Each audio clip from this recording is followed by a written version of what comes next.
আসসালামু আলাইকুম, আমি অথৈ রুশদ। অথৈ ব্লগে সবাইকে স্বাগত জানাই। তালের রস নেওয়ার এই গোপন পদ্ধতি যদি জানা থাকে, এই সিজনে পিঠা পায়েস খাওয়া নিয়ে আর কোনো ঝামেলা নেই। ঝটপট তালের রসটা নিয়ে ফেলতে পারবেন। আমি একটু বড় সাইজের একটা তাল নিয়েছি এবং উপরে খোসাটা ছাড়িয়ে নিয়েছি।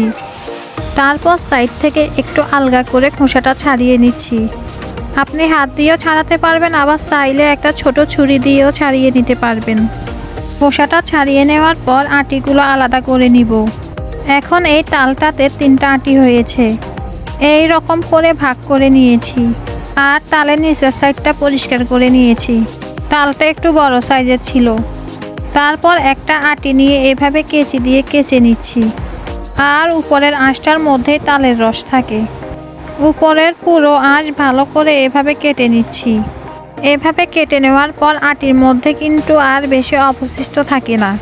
এরপর চাইলে ফেলে দিতে পারেন, আবার চাইলে অল্প পানি দিয়ে চেপেও নিতে পারেন।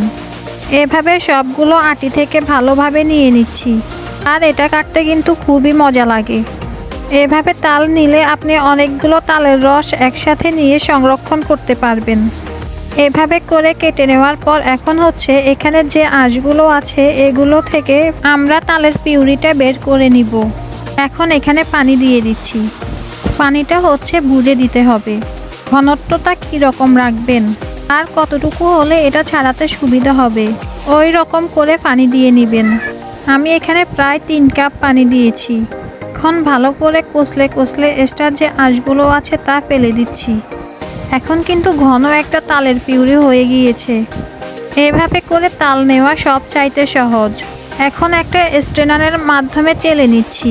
এভাবে করে তালের পিউরি নিয়ে আপনি এটা বছর জুড়ে সংরক্ষণ করতে পারবেন আর পিঠা পায়েস সব কিছু বানাতে পারবেন। তালের রস নেওয়া সব চাইতে সহজ উপায় বা পদ্ধতি হচ্ছে এটা। এভাবে করে নিলে সময় খুব কম লাগে। কম সময়ে যারা তালের রসটা নিতে চান এভাবে করে নিতে পারেন। আর আজকের ভিডিওটা তাদের অনেক কাজে দিবে। যারা বাসা বাড়িতে তাল নেওয়াটাকে ঝামেলা মনে করেন তাদের জন্য এটা অনেক সহজ হয়ে যাবে। ওই রকম কোনো ঝামেলা নেই, খুব সহজভাবে নিয়ে নেওয়া যাবে। এখন এই পিউরি দিয়ে যে কোনো পিঠা পায়েস বানানো যাবে। যারা এতক্ষণ সাথে ছিলেন সবাইকে অনেক ধন্যবাদ জানিয়ে আজকের ভিডিও এখানেই শেষ করছি। আল্লাহ হাফেজ।